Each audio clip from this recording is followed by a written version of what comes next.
কলম এটা আনিছো দাদাৰ কাৰণে 13,000 হয় অকমান দেখাই দিয়ক কলমটো আমি দাদা অকমান চাই দিয়ক সঁচাকে ক'ৰ পৰা আনিছো কেনেকে আনিছো আমি গোটাই আনিছো দেই বেয়া নাপাব কোৱা কাৰণে গোটাই আনিছো হয় চাওক ৱাটাৰমেন দাদাৰ কাৰণে আনিছো এইটো কিমান কষ্টৰে আনিছো এইটো আমিহে জানো আৰু নৰ্থ গুৱাহাটীৰ পৰা আহিছো মধ্যমখণ্ড নৰ্থ গুৱাহাটী মধ্যমখণ্ড আৰু কলমটো ক'ৰ পৰা আনিছে কলমটো চপাৰ্ছ পইণ্ট চহমৰ পৰা আনিছো মানে এই কলমটো চাৰে ইউজ কৰিব ইউজ কৰি সেইকাৰণে আমাৰ মানে সেইটো ভাল লাগে যে ছাৰে এবাৰ ইউজ কৰক আমাৰ দাদাই এবাৰ ইউজ কৰক এবাৰ ইউজ কৰিলে আমাৰ ভাল লাগিব আৰু সেইকাৰণে আনিছো দাদাৰ কাৰণে আৰু কি ক'ম সেইটোতো আৰু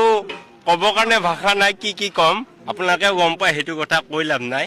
তথাপিও এইটো আনিছো আৰু এই দাদাই কিন্তু বহুত সহযোগ কৰিছে এই আনাৰ কাৰণে গীতিশ দাদাই এইটো দাদাই মেইন আৰু এবাৰ দেখাই দিয়ক পেনটো হয় দাদা চাওক এবাৰ দেখাই দিয়ক আপোনালোকৰো ল'ম হয় এটা চবকে দেখাম ল'ম আৰু আনিছিলো আমি কিবা কিবি এনেকুৱা সৰু সুৰা গিফ্ট আনিছো কিন্তু এইটোৱেই মেইন এইটো স্পেচিয়েল আৰু কিবা কিবি আনিছো